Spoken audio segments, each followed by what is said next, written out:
Hello and welcome to our summer summit. I'm so happy to welcome Franny Buick here with us. Hello. Okay, hello Franny, how are you? I'm fine, Svetla. How are you today? I'm good, thank you. So happy to have you here. So good to be here. Thank you for inviting me. You're welcome. Thank you for being a moderator and my partner here for the summit. And I want to start with a few questions for you. Can you please share with us more about your books? Oh, certainly. My first book is called Business Redesign. I did the redesign series for the 21st century. So it's a business success model for the 21st century.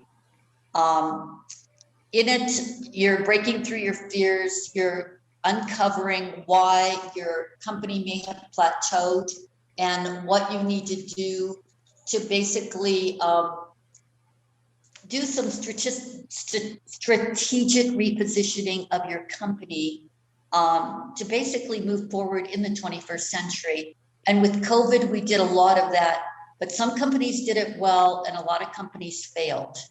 And those companies that failed to plan and basically did not understand how to basically make the changes that they needed to stay in business and to become even more successful, because there were so many new opportunities that COVID presented and they missed it. They missed it because they didn't have the mindset. They missed it because there are probably a million reasons why. But this is one of the things that I think is really, really important for businesses to understand, that every time a change comes, new opportunities appear. But the problem is sometimes you're working inside your business so much that you don't see them. So this book sort of goes through all of that and really takes them through what they need to do to get their model of success. The second book, I'm probably one of, I want to say 25 authors, 20 or 25 authors, and it's called The Entrepreneurial Code. What I did in that book is I went over my background. My background is starting from age 5 with my dad's influence with his own business, and how he told me never to give up on my dreams. And he taught me how to do the adding machine every single night for all his receipts. And there were a lot of them. And how he used radio ads to basically change his business and move it forward from the marketing that he did to increase his sales. It was amazing as a 5-year-old to see all of this. So I got a firsthand education with my father, who was a major influence in making me the entrepreneur I am today. So that was that's what that book is all about. It carries me through also with starting off in my 20 years to get to becoming an entrepreneur, because I took the long way. Dad was very influential. Mama was the one that always was the naysayer. How are you going to do this? And as a 5, 6, and 7-year-old, you listen to your mother. And so I was always thinking, gee, maybe I don't know this. Maybe I shouldn't do this. Maybe I don't have, the opportunity to understand what I need. But I didn't have, my bachelor and undergraduate degree in economics. I didn't have my banking background to start collecting charge-offs and understanding what I needed to basically help companies grow.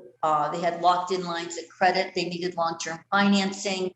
Everything was being done wrong for them. So I got a chance to really work through problems and help companies and understand just how much. I had hundreds and hundreds of loans that came to me practically every month, because we had so many lending officers and they didn't have the skill sets that they needed to basically make these loans right. So they all came to me. which was great. So I got a lot of experience and I worked with a lot of companies and I helped them succeed and even got some of them out of bankruptcy too. And then I had the business planning with the Growth Association. So I talked about that. And then I went to strategic planning and talked about that. And then I went to, basically where I am today. So, and helping companies at this point in time through my business consulting practice, and also doing my own startup, which is COVID Defense. But I think I'm going to change it because right now it's hopefully going to be a cosmeceutical, but I'm not really sure about the classification, and that will determine on whether or not I can export it or not. So lots of things going on in my life, plus my business partnerships with you and my other business partner in India. So, This okay. is great. Thank you, Franny. You have an amazing experience. And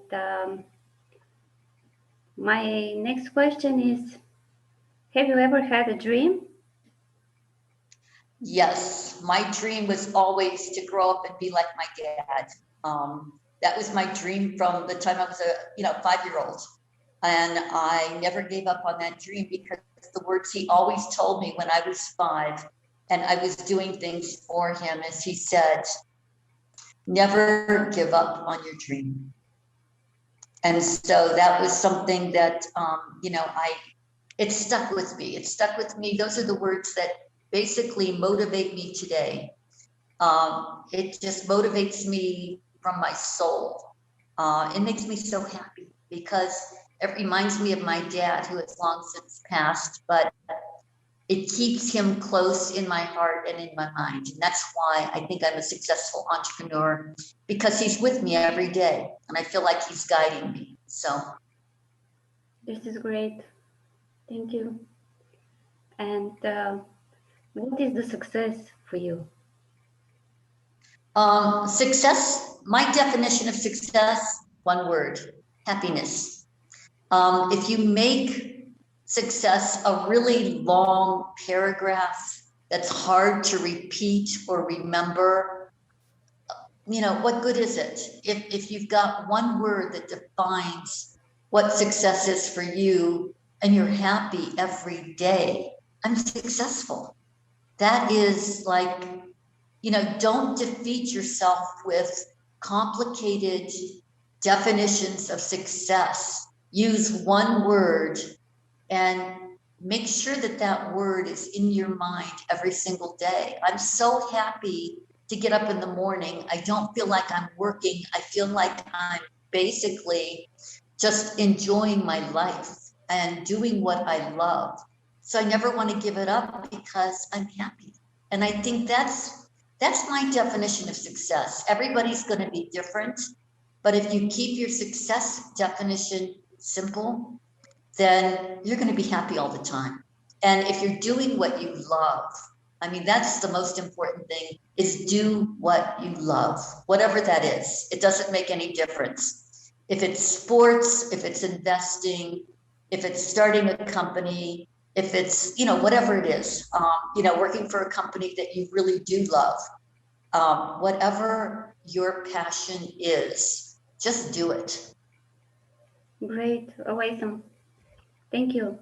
And what is your recipe for success? My recipe for success? Yes. Okay. I start every day with 3 top points, 3 things that I need to achieve in every company that I run or every company I'm involved in. And when I wake up in the morning, what I do is I get up early, 2 o'clock, 3 o'clock, 4 a.m., but I go to bed early too.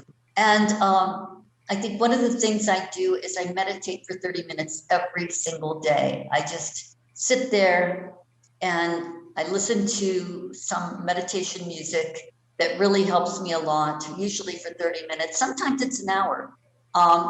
Then when I'm done with that, I usually will start on, looking at my top 3 points for the day. and what phone calls I have to make to partners in other parts of the world or clients in other parts of the world, because, you know, India and Australia and all these places are, you know, Malaysia are in different parts of the world, and they're like 12 hours ahead of where I am, or maybe 11 hours, I'm not sure. But I've got my phone and everything synced to what I need to do.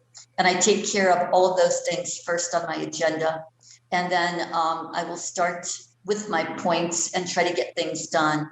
I have, you know, four different companies. Well, I have more than that, but 4 companies mainly that I work on. And I try to go ahead and do what is urgent for that day for those 3 points. And I try to achieve success on those 3 points every single day. Then I guess if you want to stir in the mix, I take a 30-minute walk every single day, regardless if it's raining or sunshine or whatever. And it's usually rain or sun here. Sometimes high winds and cold, and I hate doing it, but I do it anyway. So I think 30 minutes just to have time for yourself. Sometimes you'll run into people. It might be 40 minutes, sometimes 45 minutes. And then you come back and you sit down, you know, grab a cup of coffee or grab a cup of hot tea and go ahead and, you know, look, you know, where am I? What do I do next? And did I get stuck on something? Do I have to go back to it now? Do I have a fresh perspective of it?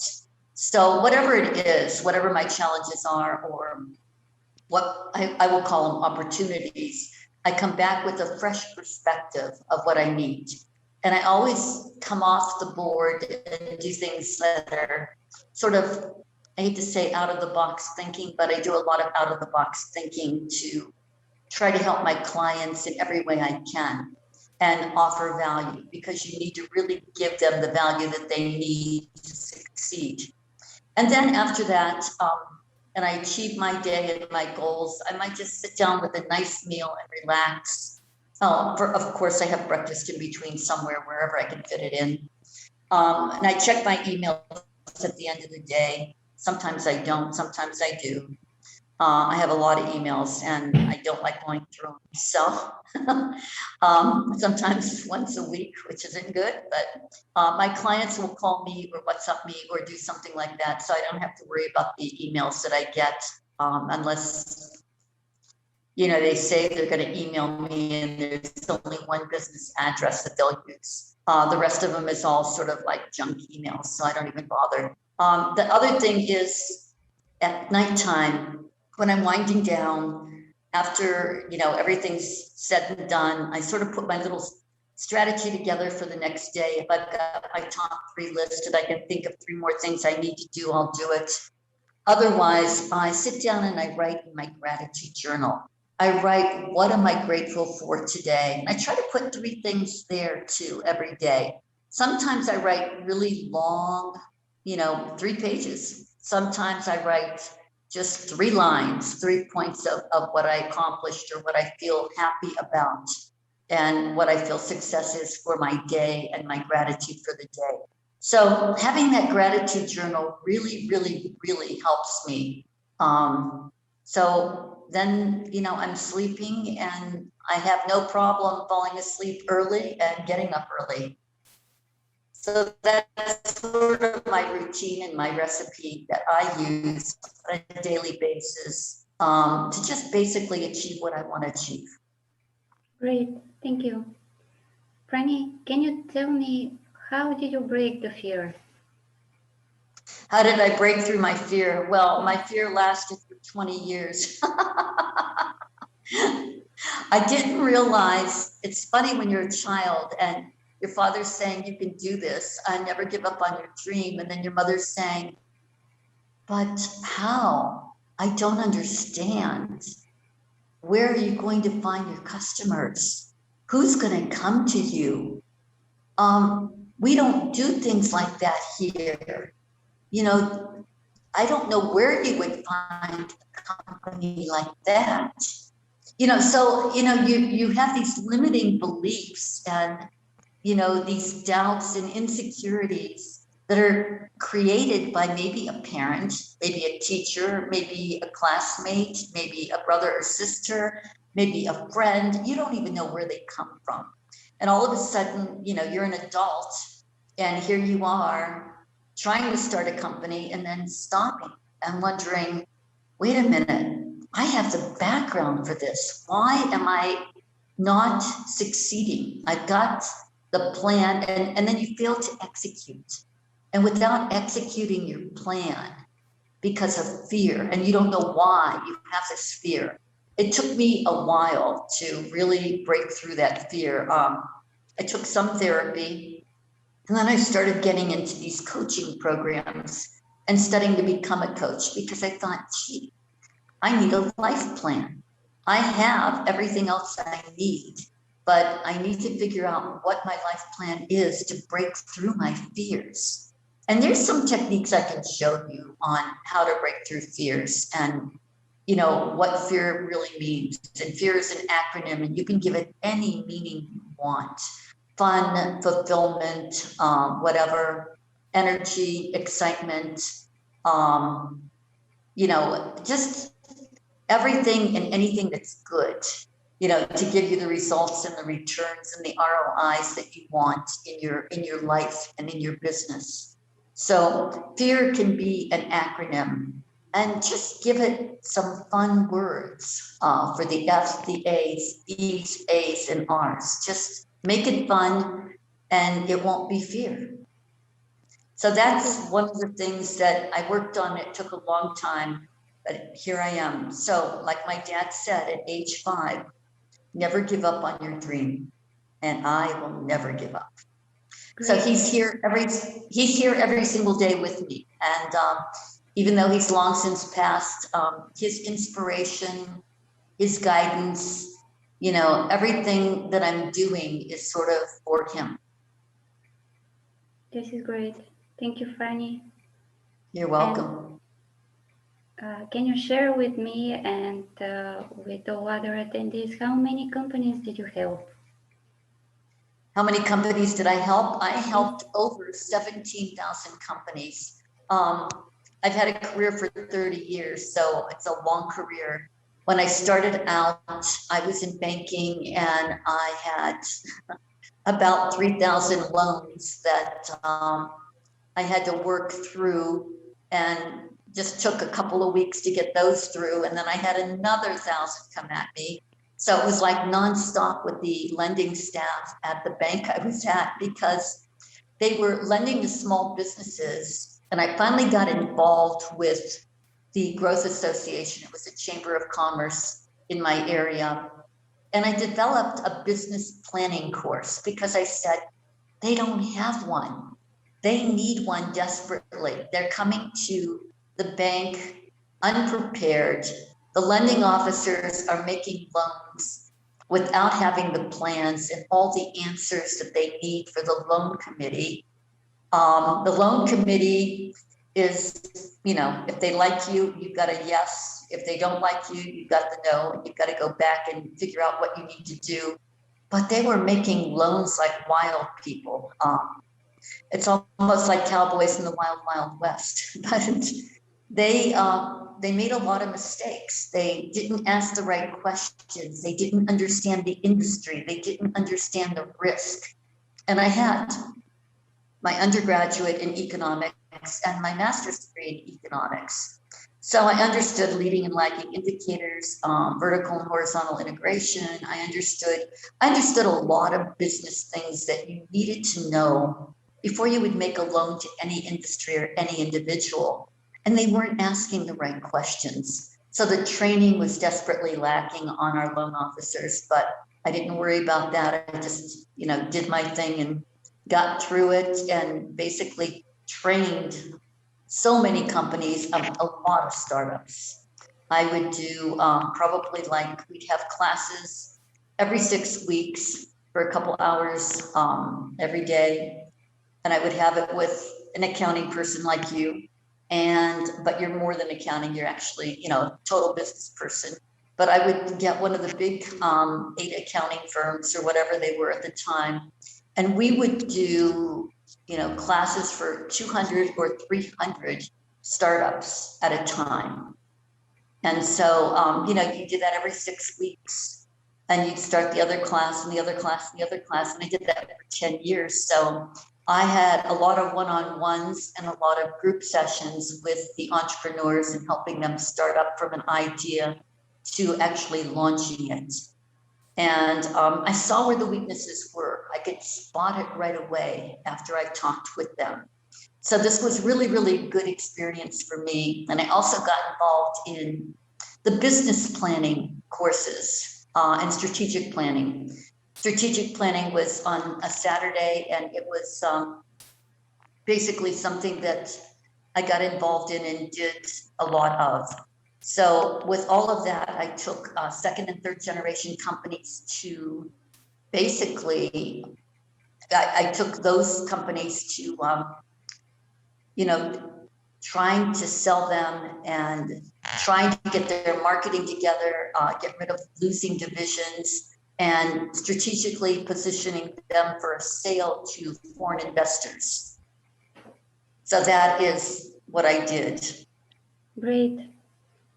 Really amazing experience. Thank you, Franny. You're welcome. So I finished with my questions. Okay. Oh, and one other thing I wanted to add was Okay. I did turn around a family-owned business out of bankruptcy. It was an ex-husband's company. His father died, and unfortunately left it to a son who didn't know how to run it. So that was another story. But anyway, I'll tell that in my stories. Okay, So thank you. Great. All right. Now I have some questions for you. Okay. Svetla, who inspired you to start your business?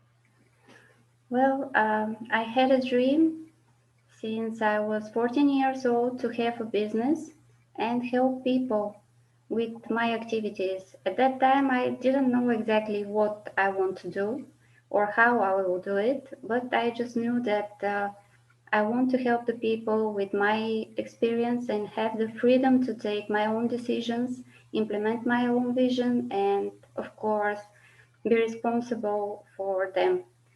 And what inspires me are all these entrepreneurs and innovators that we have out there. And they're really a great inspiration and a showcase that if you have a passion, if you have a dream, and if you're working hard and never give up, you will be able to reach that dream and help other people as well.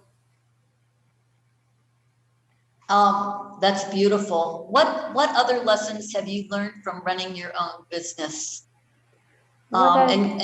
And tell me a little bit more about your background and how your background has helped you achieve your dreams. Thank you. Well, I made a plan that if I want to have my own business, first I have to learn about how to run the business and how the business is working. So I decided to study agricultural economic. I have a bachelor degree, and then I continue with the master degree of accounting and analysis in order to know how the numbers are reflected by the activities of the company, and also how the activities reflect the financial statement and what is behind the numbers there. So it's very important really to know how your activities reflect your financial statements and your cash flow in order to run a successful business and to make a good planning of your activities. And then I start working in different companies like construction, food production, and in the company together with my ex-husband. And I have 14% share there. So there as well, I was working with different companies and be able to learn from them, their activities, and what are the processes in each area of their business. Wow, that's amazing. Your background is outstanding because you have the business sense and the sense with the timing and the economics and understanding that, and then also the numbers, which, I mean, that's like, you know, everything you need, which is great. Now I've got a question for you. You told me that you started a company with your husband. What mistakes did you make? Well, the first mistake is never start company with your husband, because it's not a good idea. You could have a lot of problems at home, and afterwards, if you want to have a divorce, again, problems to go out of the company. Actually, we didn't start it together. He owned the company when his father has died, and his company also was almost in bankruptcy when I joined it. Actually, I saved it at that time with joining it and with fresh capital joining it, the company, and cover some of the outstanding, outdated actually,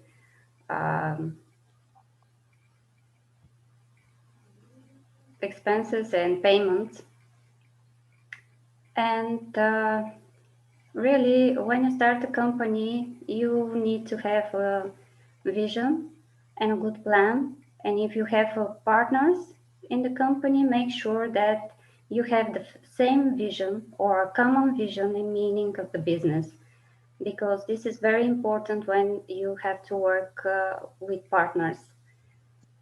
If you are not able to agree about the vision and how the company should develop and for the future plans of the companies and the targets, it will be very difficult to run it together and be successful. Good information. Thank you for that. I made the same mistake. Yeah. So don't make the same mistakes as us. Just avoid them. You know, I was very successful in my own career, and then you know, father-in-law died, and ex-husband didn't, or the husband at the time did not understand how to run the company, and my background was invaluable. We became top dealer. And then, you know, after the divorce, when I filed for divorce, he fired me. So we were top dealer for 10 years, and then the industry went away, and basically it's, you know, it's gone. But that's sort of like, yeah, you're right about the advice. Do not get involved. They can support each other. But now, what can everyone attending today hope to get from you? Well, what I want to get from me is first. I agree. Totally agree. So what can everyone attending? First, to start dreaming again, and to know that their dreams are important. Their dreams are important not only to them, but also to the society. Because once was a dream to fly in the sky, and now it's reality. We are flying on the planes, on the rockets. Once was a dream to find a medication for a certain disease, now it's reality. So go after your dreams because they're important. They're important for you and for the society as well. And the second one is that people need to realize that the real value is within them. And after them are the money, the gold, the diamonds and everything else. Because everything what we accomplish up to now, it's thanks to the people activity and innovations. So the real value is already with you, and you are very powerful. And you should be clear when you set the the vision and the values which you want to support in the businesses around or everywhere, because you are powerful. Without the people, actually, the money and everything else, crypto, gold, diamonds, will be meaningless, without meaning, because people create the money, people decide that gold is expensive, people create everything around what we have as innovations. And this is what I want to send as message today to our attendees. If I do this, I know that we have done well today. And of course, if you have an idea, we will be glad to help you on the challenge. Launch your idea. We will be your supporting team for the planning and set your business for success. Thank you, Franny. Thank Starting. Okay, Svetla, what motivates you or what inspires you on a daily basis? Well, what motivates me is the reason why I'm doing this. I start my business in order to help other peoples and bring the change and make the change I want to see. And all the projects I have so far, I made in order to help people. For example, the coaching programs, accounting and business services are made in order to help them and support them when they're starting their business and during their running their business, to help them release their full potential.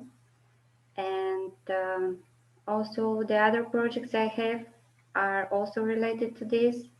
For example, free online learning is a bridge between the unemployed people that don't have technical skills and the technical companies which are looking for new employees, because the rate is going higher and higher of their needs of new employees in this area, and actually provide them with video courses in order to uh, learn the necessary skills and start new and better job for them. And the next one is the Summer Summit, which we are making together as partners. The third one is Kiddo Zone, which is a project for kids, like social media for kids, where also other teachers or different companies providing, for example, languages courses for kids or dancing courses and some trainings can participate also to this project and working together. The third one, actually the fourth one, is Book Office Online. Due to the pandemic, and I saw that people needs office not all the time, but they might need it for a shorter time. Not for 1 month or for 1 year, but maybe 1 or 2 days while they're most of time working from home, but they could have also some official meetings with more people, so they might need a bigger or larger office space, and this will be useful for them, also for the office owners, because again, because during the pandemic, a lot of offices were staying empty, and the owners has problems with this as well. So this is a good opportunity for them also to offer their free office spaces for 1 or 2 days, even for a higher price, but still good enough for the people because it will be for a shorter time, for example, 1 day or 2, depending on the time they need. That's awesome. Now, who was your inspiration for Kid Zone? That's really creative. I mean, that's like off the charts. So can Thank you you. explain? Can you explain who was your inspiration for that creation? Thank you for the question, Franny. Actually, my inspiration was my daughter. Your daughter? Yes. How old is she? She is 9 years old, and Awesome. she wanted so much to have a YouTube account and a Facebook account to be able to keep in touch with her friends.